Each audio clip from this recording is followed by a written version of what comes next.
Hello, real estate enthusiasts. Welcome to The Closing Table, hosted by entrepreneur, published author, and founder of Inspired Title Group, Dru Wischhover. Joining Dru is his co-host, the always smiling director of operations and title guru, Aimee Maley. Every week, they're dishing out laughter, game-changing tips, and the latest industry trends, as well as the occasional visit from real estate professionals. No matter where you are in your real estate journey, we've got you covered. So don't just sit there, pull up a chair, have a seat, and join us at The Closing Table. Hello again, everybody. Welcome back to another show. You've made it. You're here with us. We are so thankful. We missed you last week. So glad to be back with you guys again. This every other week thing is killing me. I just love doing this show. You might be, but your mental state is happy that we're not doing this. Maybe I'm speaking. Maybe it's yours. Yeah. Well, everybody, I'm Dru Wischhover, and I am the president and CEO of Inspired Title Group. Joined by me, Aimee Maley, the director of operations and title guru, also of Inspired Title Group. Absolutely. Well, I think we're pretty fired up here today, and we got a lot of great things here, and we're ready to go on another episode of The Closing Table. This is amazing. Aimee, why don't you tell everybody what's going to be on this show again today? Absolutely. So we always like to kick off our show with the ABCs of title. We are on to the letter G. G. That means we did what last week? F is in Frank. And F is followed by G. Yep, and it is.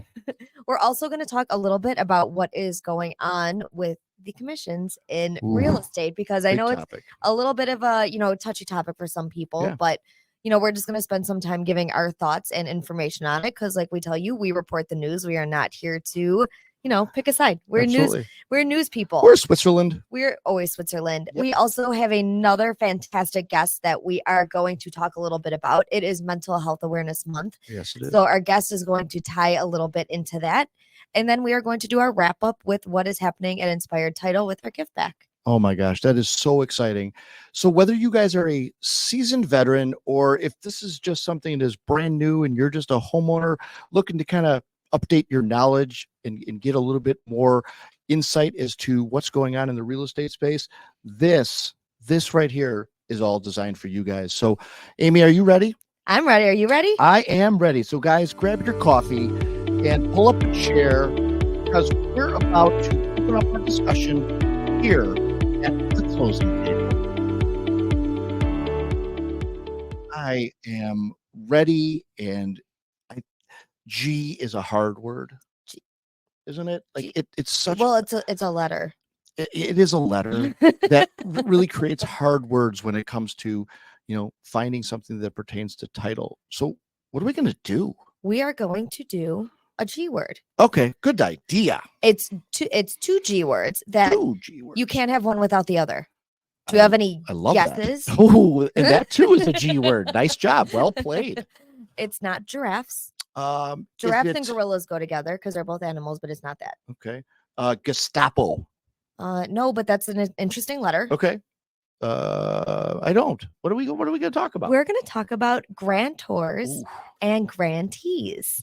Yeah, I guess it is a necessary part of what we do. And it is a necessary part because you can't really convey property without using these words in your conveyance document.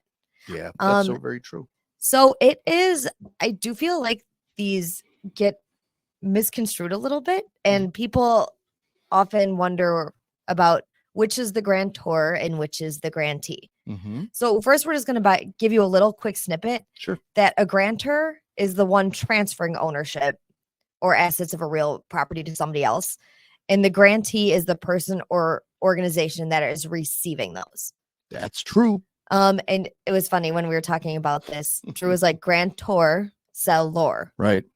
And then my brain goes, well, buy your. Anyway, I don't want to confuse you. But yes, the grantor is also referred to as a seller of a property. That is true. And the grantee is the buyer of a property. And really the relationship of the grantor and grantee is typically based on, the document or the agreement that it is kind of utilized in. Correct. Right. And more often than not, we see these throughout the various deeds that are out there. Deeds, and often. Yep. And what happens is that those are really, they're telltaling to defining what their roles and responsibilities are through the deed. It is. And these weird ors and e's come to play so many times in so many different facets. Yeah. You hear like trustors and trustees and lendors and lendees. Yep. So leases, the e's. Yeah. So it's always just good to remember the ors are the transferors. Transferors. Yeah. Stop listening to that. And the other end of that is the receivees. Yes. Yeah. Recipient. Recipient. Yeah. So when I was taking real estate classes, congratulations, by the way. Nice job. Thank you. So yeah, every time, this was something funny that came up because there was always a lot of questions surrounding the ors and the e's. So something good to keep in mind for when you're kind of, reading documents and your ors and your e's. Yeah, I mean, here again, not going into all of the different deeds and things because that's a segment on its own, but just understanding what the definition is. It's like the birds and the bees, the ors and the e's. That's an amazing analogy. Nice job. It makes no sense, but it sounds good. It was wonderfully punned. I liked it. Realistically, when you start thinking about, when you're reading a document and you see your name and, but prior to it, it says, the grantor, so-and-so, to the grantee, so-and-so, and you go, well, okay, simply, what does that mean? It just means that, basically they can just interchange those words and say seller, Mr. and Mrs. Smith, to buyer, Mr. and Mrs. Johns. But we don't. We say grantor and grantee. Yeah. So that's a word that always keep your eyeballs open because love it. Gotta make sure. And there for you guys out there is the letter G, who have thought that we would be able to come up with something without getting too crazy and too in depth in our little process here. So we just are talking about the letter G and getting that one wrapped up. And yeah, I guess we're going to touch on it. It's so you're a newly licensed realtor. I am. Supposedly. No, not supposedly. I am a newly licensed realtor. Congratulations in that, as well as you just have now established your licensing and where you're actually going to be operating out of. Yes, right? I am going to be a licensed realtor with listing leaders. So if anybody out there is looking for a realtor, Aimee Maley, listing leaders, she is live and official. So for all your real estate needs, I have to come up with a cool. Oh, believe me, based on that recent pun, I don't think you should have trouble. Keep going down that punny path. We'll figure something out. It's usually when you don't think about it that it just happens, right? Correct. So I know that there's been a lot of news and a lot of talk about a recent court case that has really changed it's shaken up real estate. It's just really changed the dynamic of how the commissions are going to be handled within the real estate space as far as buying and selling a home. Yeah. So right now, typically, what is it? So it's typically that what happens right now is when, you go to sell your house, and let's just use this as an example. If I'm the seller and Aimee is the buyer, if I engage in a realtor to sell my house, the realtor discusses with us the commission cost or percentage that it's going to be.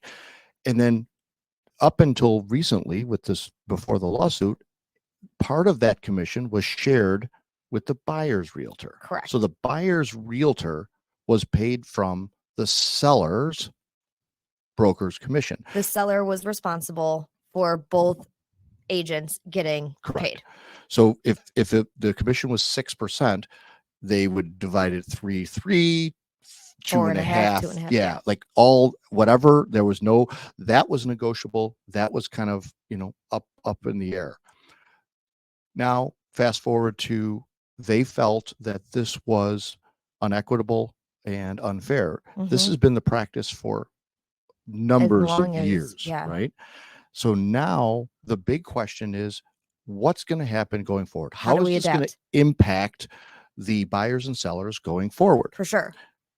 You being a new realtor, like what do you think would be your initial feeling towards this? Well, this is crazy because for those of you that know me, I didn't really get into this for the money-making piece of this, as silly as that might sound to some people. I got into it because my grandma is in the process of listing her house, and I'm actually in the process of listing my house. And I always thought, working at a title company, I always jokingly thought and said, we need a realtor in here because, they hold hands, one feeds another. And so up until December, this wasn't really a reality. And then December, I decided to go ahead and pull the plug and go to real estate school for the pure fact of helping my grandma and myself sell our house So I think it's weird to think about how it was before then. So I do think that there might be a couple options that come from here. I do think that people working on the buyer side might start charging like an upfront fee to show houses. Right. And saying something along the lines of like, well, I'll show you 5 houses, maybe free of charge, but then anywhere from 6 to 10 houses, I'm going to charge you X for that. Right. So I do think that if that's the route that people go, it might deter people from actually wanting to do that. Because if you're cheap, like I am, or just cheap. Like I'm just gonna go on Redfin and look at these houses. Like I don't know if I want to pay somebody to do that for me. Yeah. That is the question that I've been asked numerous times under different formats, and I concur with that thought because folks that used to just kind of get up on a Saturday morning and say, hey, let's go just look at some houses. Yeah. They're maybe not in the market yet. They're considering it. Now it's going to be like a second guessing of that thought process to say, well, it's going to cost us money to do that. Yeah. And we're really not ready yet. So let's just not do it. Right. And then I feel like that's going to deter agents. Like if there is no retainer fee or whatever you would call it, I feel like it might deter agents from working with buyers, and more agents would really just want to stay on the seller side of this. And, before this court case became a thing, I think it was kind of a well-known fact that, if you are working with a realtor versus not working with a realtor, your odds were better in getting houses because you had the support with you on like how to negotiate and maybe, they can't tell you should put this much in your offer, but like, this is what I think it's worth. But now it's kind of evening out that playing field where if buyers are just buying without an agent, it's like, is that gonna be a reality? Yeah. And I think it's also important to mention that, who is going to be most impacted by this? The conversation around, buyers or sellers, I think you kind of even bring that down a little bit even further. I think that really the folks that are going to be most impacted would be the first time home buyers, because if they're on the fence to qualifying for a loan already, that's what's going to be so huge about this. Right. I mean, it's hard to say what the actual dollar amounts or cost or how it's going to be, really determined. Or how lenders are going to bob and weave to kind of work with this too. But if you're already coming in as a first-time home buyer and you're already strapped for cash and struggling to qualify for that loan, and you've got to pay a realtor, right?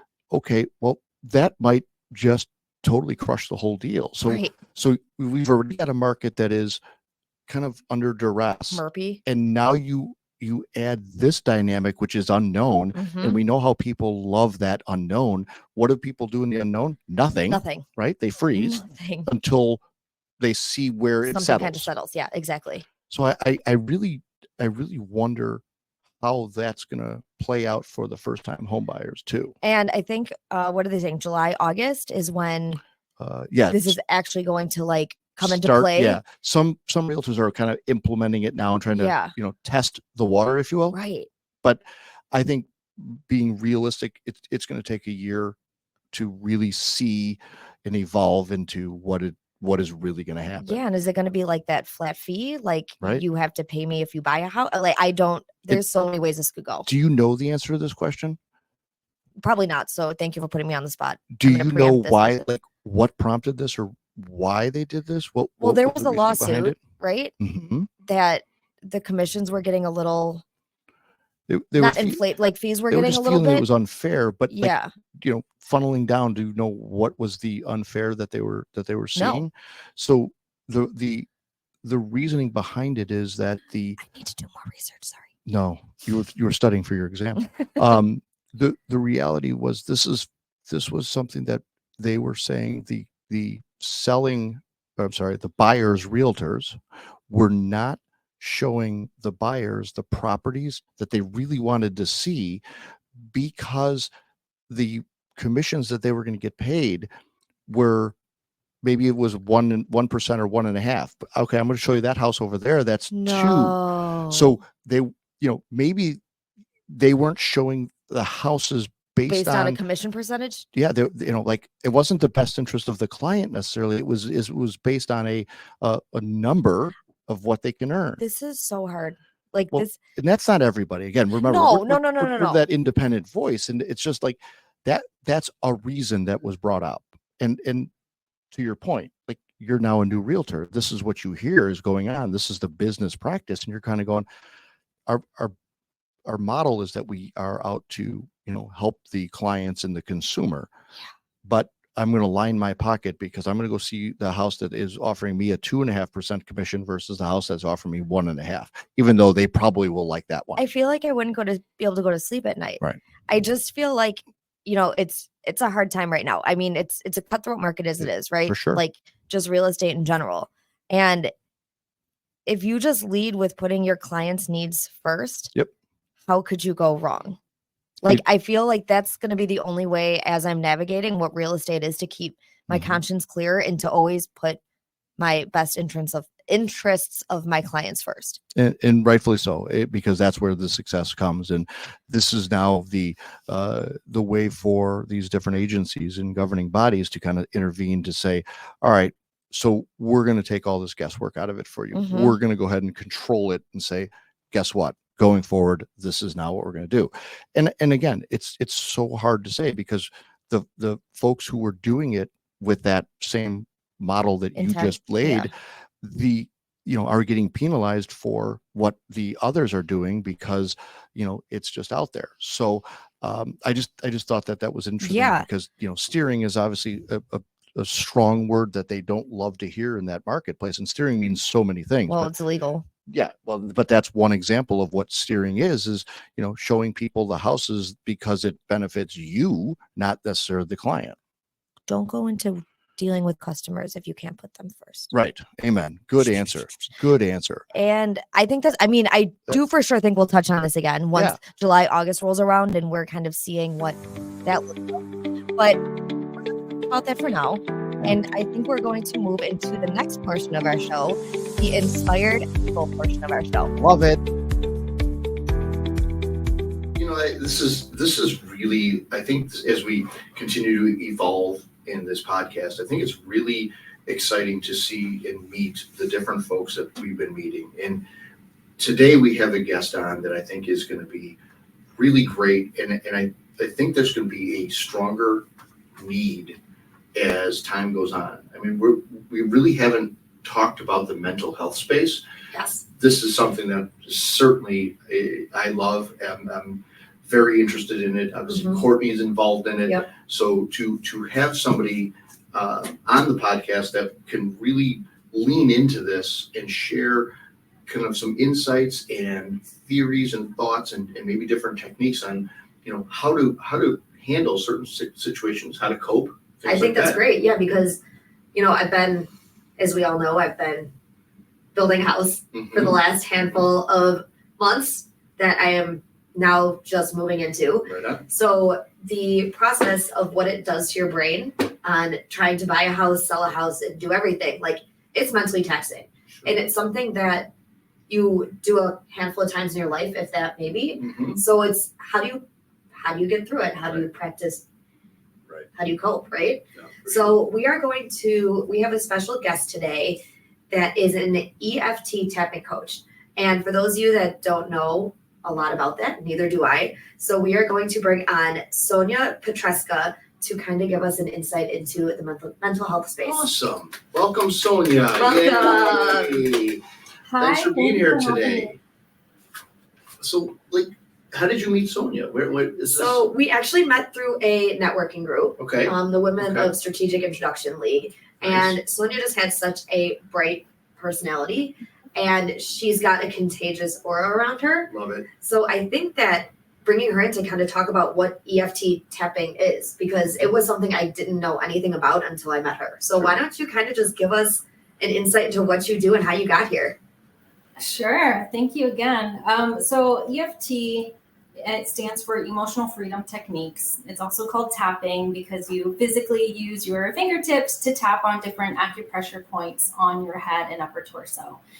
And basically, it's a mind-body technique that can be used to turn down the stress response in the body and really focus on kind of emotions that are trapped inside that maybe have never been processed, and help to clear those out so that they don't manifest in ways that are, let's say, undesirable. So it could be a health issue or behavior patterns that are really not helpful in your life. And so this is a gentle and safe way to kind of work slowly, getting closer to the root of the issue, and then reduce any kind of emotional charge around that so that it really kind of just disappears. So it's kind of like magic in a way. That's awesome. How long have you been doing this, and what's the the practice behind it? Yes. So I have been a certified practitioner for about 2.5 years now. I've been practicing on my own for about 4 years. And so basically the process behind it, and actually I would love to share a little bit about the science of it, just so that your listeners can get a better understanding of how it works. Yes. I'm one of those people where I need to understand how it works in order to really get it. So let's say, for example, I guess just sticking with the theme here of the closing table, let's say you're buying a house, right? And you're finding that you're feeling really, really stressed out about it. So when we're doing tapping, the first thing you do is you think about the issue that's causing you, some concern, a challenge. So you think about this process of buying a house. And just by thinking about it, you automatically trigger the stress response in your brain, because it's a big deal.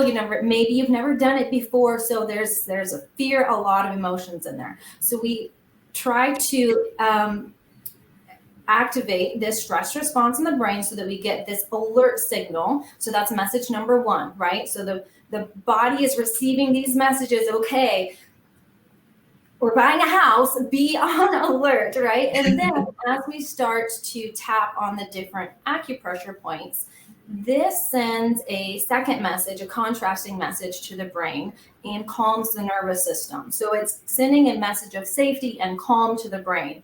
And so this means your brain is receiving two messages at the same time, and they conflict, right? So we have danger and then we have safety. What do we do with this? So in order to kind of reconcile these conflicting messages, the brain will create a new pathway, a new wiring for this new message of safety. And the idea is, as we continue to tap through the points, this will help to strengthen and more deeply ingrain this new pathway so that it becomes more dominant. Meaning that if we're successful in this, when you think about buying your house, you're no longer going to get that emotional spike of, oh my gosh, what am I doing?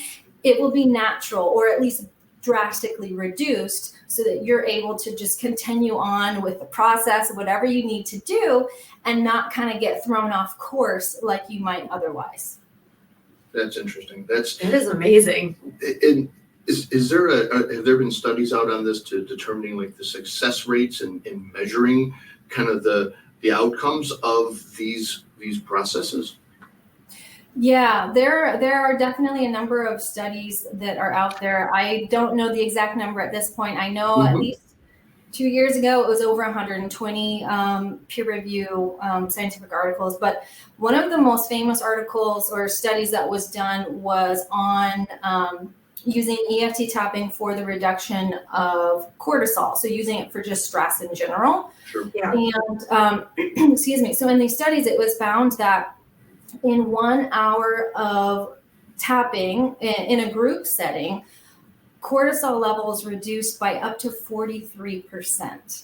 Well, and that's a pretty big number. There are many different studies that have been out there and comparing tapping on the actual acupressure points versus sham or pretend points. Mm-hmm. And while there is the placebo effect that comes into play there, it shows very clearly that the true acupressure points really have a significant advantage. So we do have that little piece of, mind over matter or whatever the phrasing is, but there is the science there to support that just by tapping on these specific points on your head and upper torso, it acts as a physical dial, really, if you can picture it this way, to kind of turn down the stress. So kind of like a knob. And so we know as well that when you're stressed, it makes everything worse, right? So if you're thinking about health issues, when you're stressed, it exacerbates symptoms, it makes you feel worse. And when you're able to calm down and get rid of some of that stress, things seem to improve. And it just ripples out in any area of life, even relationships. Like that was my personal experience with tapping. I found it, or it found me rather, during the pandemic. And I was in a very bad relationship at the time. So when lockdown went into place, I was kind of drowning in my own life, or at least that's how it felt. And then I started tapping and I noticed that it was really helping. Like I was in a space where I had kind of like a baseline of that physical anxiety, that feeling of walking on eggshells. Yeah. And after I had started doing tapping and eventually started working with my own coach, like that completely disappeared. And it was kind of like just a 180, really, increasing confidence and self-esteem and just being able to show up as an active participant in my own life versus kind of sitting in the back seat and being like, oh, well, this is happening. That sucks. I can't really do anything about it. So it's just in every aspect of life, it really can make a big difference. And sorry, one more thing. What I really love is that it puts you in the driver's seat. It's really an empowering practice because part of the way we kind of gauge how we're doing, and I hate to put it in terms of success or failure because any improvement is a success, but in order to kind of gauge how we're doing, we use a subjective measurement scale. So again, thinking about feeling like overwhelmed when it comes to buying a house, when we start a session, I would have you measure on a scale of 0 to 10. So 0 is the low end, meaning it's, doesn't bother me. 10, on the other hand, is worst thing ever. So between 0 and 10, how big, how strong does that feeling feel to you in the moment? And then we use that to kind of get an idea, well, for me, how we're going to approach the issue. And then also, as we continue through the session, we'll check in and see how the number feels. Has it changed? Has it gone up? Has it gone down? And then that is a way that we can use to kind of direct us. And then kind of parallel to that, it's a way for the individual who's sitting in the client seat, whether you're working with someone else or you're doing some solo work, it's a way of being able to see progress like in real time, right? Because if you're starting out at a 7 and you do a round or two of tapping and then you're at a 3, that's huge. I mean, any reduction is a success. So I feel like that's a really great empowerment tool for people to have. No, I think that's, I was going to ask about the gauging thing, like how people usually go about, measuring that. And is it something that, sometimes people do it for like once a week, every week? Is it something that sometimes people only need like one session? Is it, kind of depending on what the situation is? Yeah, excellent questions. So I'll try to make sure I get to all of them, and please hold me to that if I don't get an answer to one. Okay. But I mean, I guess the first answer is it depends, right? It depends on the individual and the issue that they're coming with. But I mean, of course, I'm going to say you should be tapping every day. But I guess from the standpoint of just, a way of being able to regulate your nervous system and kind of get you in a more grounded headspace. It sounds silly, but one of the top things that I recommend as a practice or starting a tapping habit to folks is to do toilet tapping, because normally in the morning, one of the first things we do is we use the restroom, right? And so what a perfect opportunity to just do a round or two of tapping, even if you're not, feeling any specific way, but it's just kind of a way to let your nervous system know, like, I'm safe, it's okay, I can have a great day.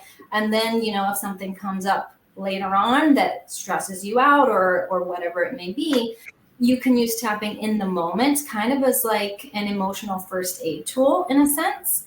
And then also we can take it deeper, and this is much easier done working with a practitioner versus on your own, but not impossible.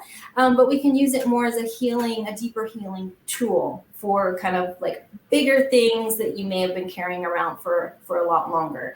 So in terms of like a once a week session, I would envision that would be more intentional work. So if you're working with a practitioner or you have like a list of things that you want to work through on your own, just setting aside time to do that. Otherwise, you can totally use it like if you have a stressful meeting or your kids are driving you nuts, like just give yourself like a minute or two time out to step out of the room, step somewhere that's, private or not, depending on your comfort of people seeing you tap, and just give yourself a tapping timeout, really is what it comes down to. But it's amazing how I have noticed in doing this sometimes when I'm working in the day and I don't perceive that I feel stress, but just out of curiosity, I'll do some tapping and then I'll feel so much more relaxed. And it's amazing because you don't even realize that we kind of get into this chronic cycle of just feeling stressed, and that becomes the baseline. What's your background that really steered you to finding this and wanting to do this and bring this into the actual field of mental health and seeing how this works? Yeah, this was I really think this found me, EFT tapping found me versus the other way around, because it was definitely a career pivot. Before this, I was in the fields of immigration services and migration.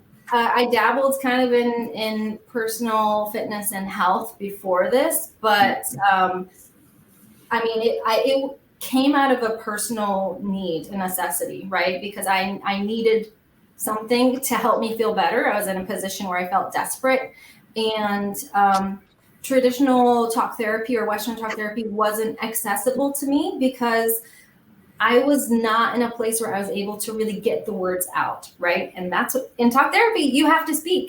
So if you're not able to express yourself verbally, at least in a way that feels safe, you're not going to be able to get that relief. And so tapping provided an alternative, and my goodness, I don't know where I would be if I hadn't discovered that. But I had an exposure to tapping a couple of years prior. There was some sort of, online, like 10-day program that I did, what those things are like. And at the end, they tried to recommend other courses that you may be interested in. So tapping was one of them, and I was not ready for it at that point in my life. I looked at it, I saw a video, I'm just like, I don't get it. What is she doing? Maybe I'll come back to it. And of course I didn't. And then fast forward a couple of years, again, I'm feeling so overwhelmed in my own life, and I open up my email and I see an email with the subject line tapping for overwhelm, which of course is exactly what I need. and I knew what it was, and I was at a place where I was ready to try it. So I feel like this kind of thing, so many people in the wellness space come into those roles or these fields because of their personal experiences, and just having that personal transformation and then seeing it with other people that you work with, over time, it solidifies that this is what you need to be doing and sharing and spreading in the world. It's a great story, and I really, really appreciate you sharing it, and even showing some vulnerability there as to some of the things that maybe helped you along the way and bring you to where you are today, some of the personal experiences in things. And I think that there are a lot of tools, there are a lot of opportunities that are out there in helping folks kind of cope with some things that we deal with every day. Right. And this is just one of them. This whole tapping. Is it something that is definitely needs to be practiced based on the fact that the pressure points are certain areas on your face and cheek and chin, etc. Like as you said earlier, you don't want to be just randomly tapping your face and missing, because what's the point? I mean, it'll just beat myself up at that point, right? So like what's the learning curve of that is really knowing where these points are.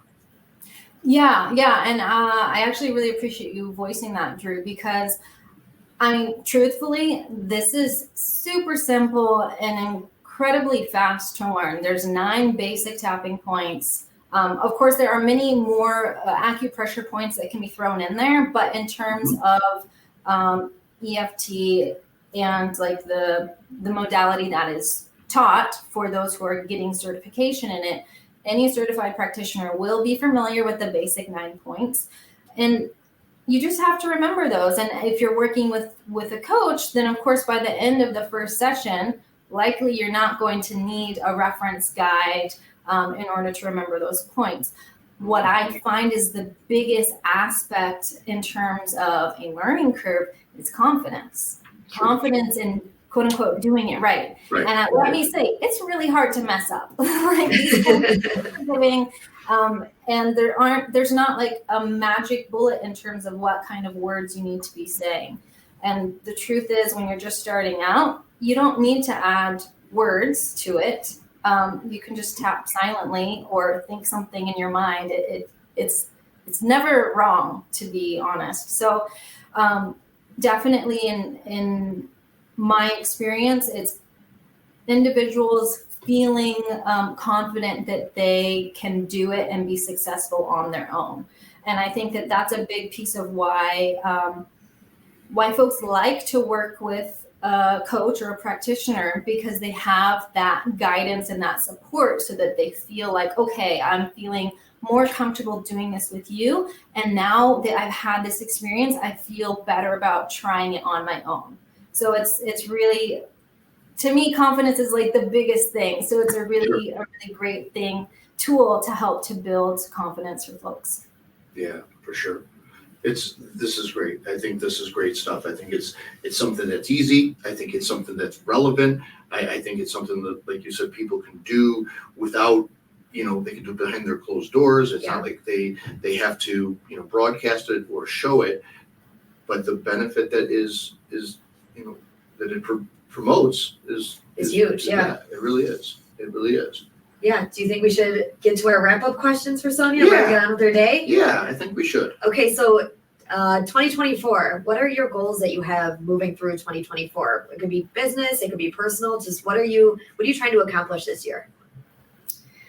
That's a good question. Let's see, goals for 2024. Well, my big goal, I guess, business-wise, is I want to put out an online course on confidence, tapping for confidence.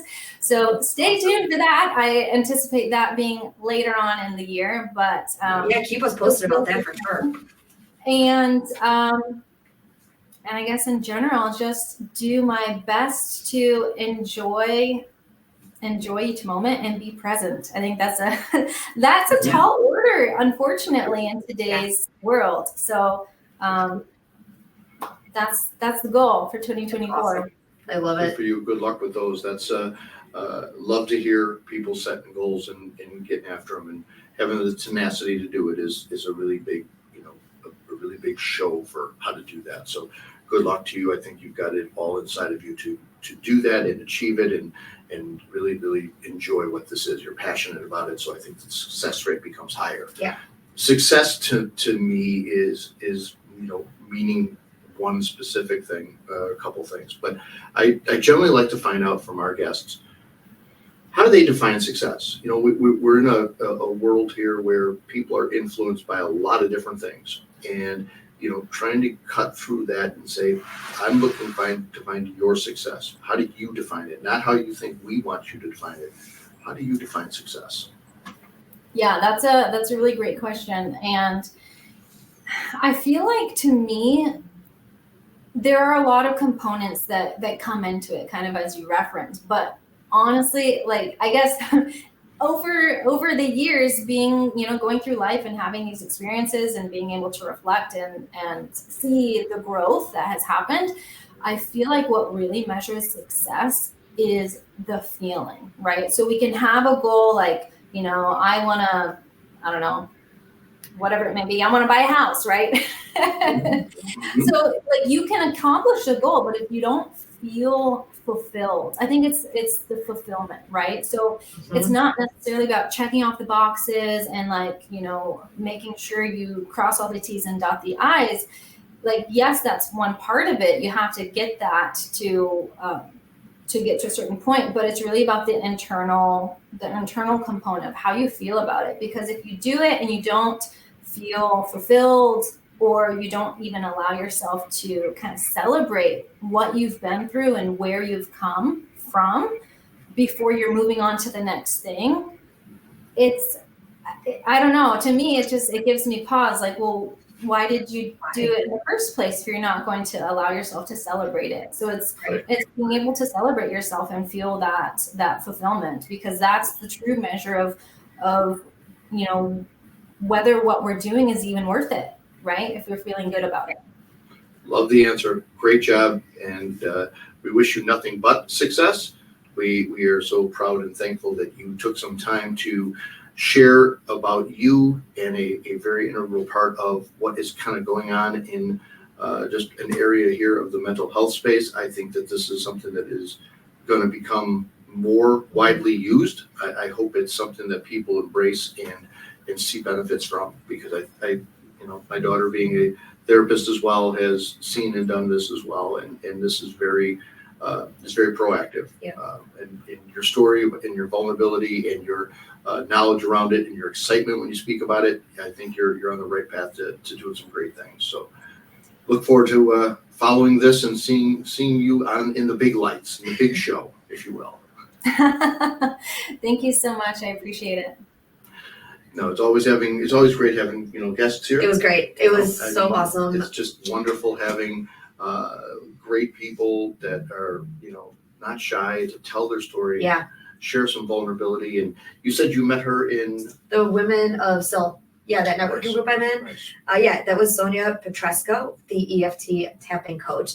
I'm just hearing her and the passion she talks about this with was so awesome to me. And also the fact that, like, I feel that this is a way that everybody can approach mental health. Mm-hmm. I feel like it's an easily, and it's tangible. Thank you. That's the word. I was like, it's something that you can actually do to yourself to make, to help yourself grow. Yeah, absolutely. And what we'll do is we'll get Sonia's contact information, all the ways you guys can get a hold of her and reach out and ask questions and follow her and help her in her journey to growing her dream. And this is what better way to follow somebody on their path. So great segment, great opportunity, talking to great people.